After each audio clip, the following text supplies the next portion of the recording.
Hei besti, pernah dengar kata dunia tak selebar daun kelor? Peribahasa ini sering diungkapkan seseorang untuk menyatakan bahwa dunia ini luas. Meski kenyataannya, beberapa yang mengungkapkan tidak tahu selebar apa sebenarnya daun kelor tersebut. Untuk itu ada baiknya kita berkenalan dengan daun yang memiliki banyak manfaat ini. Kelor, yang bernama Latin Moringa oleifera ini, pada awalnya berasal dari sekitaran Himalaya dan India, kemudian menyebar ke benua Asia, Afrika, Amerika, dan New Zealand. Kelor sering juga disebut sebagai miracle tree, atau pohon ajaib, karena memiliki kandungan nutrisi dengan gizi yang cukup tinggi.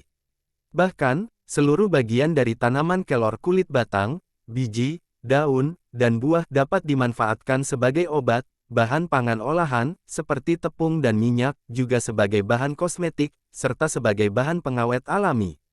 Beberapa fakta mengenai daun kelor. 1. Daun kelor, bahan pangan kaya gizi sebenarnya. Sejak tahun 1998, Organisasi Kesehatan Dunia (WHO) telah memperkenalkan tanaman kelor ini sebagai salah satu bahan pangan alternatif untuk mengatasi masalah gizi. Sejak tahun 1980, penduduk Somalia, Ethiopia, dan Sudan, yang terkenal selalu mempunyai masalah kekurangan gizi, mengonsumsi daun kelor dalam usaha mereka memerangi kelaparan dan malnutrisi yang terjadi di sana. WHO pun menganjurkan agar bayi dan anak-anak yang masih berada dalam masa pertumbuhan untuk mengonsumsi daun kelor, karena kandungan gizinya yang luar biasa.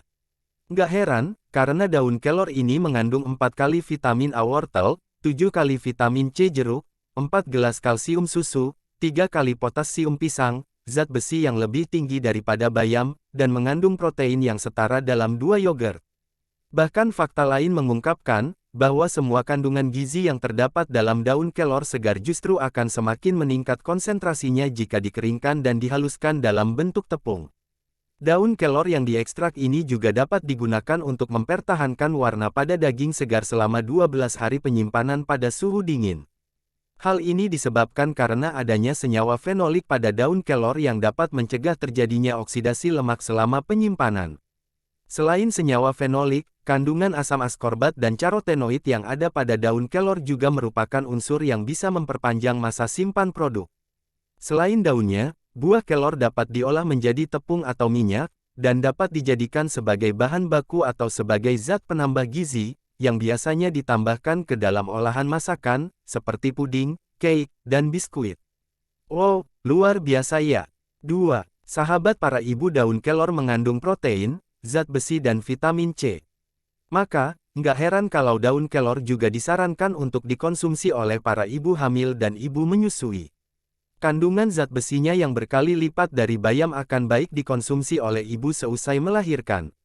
Di Filipina, daun kelor lebih dikenal sebagai mother's best friend, karena dengan mengonsumsi daun kelor, para ibu pun dapat meningkatkan produksi ASI yang berkualitas. Namun, meski zat gizi mikro yang ada pada daun kelor sangat dibutuhkan oleh ibu hamil, seperti beta-carotene, tiamin, B1 riboflavin, B2 niacin, B3 kalsium, zat besi, fosfor, magnesium, seng, dan vitamin C, para ahli menyarankan supaya tidak mengonsumsi daun kelor pada trimester pertama kehamilan.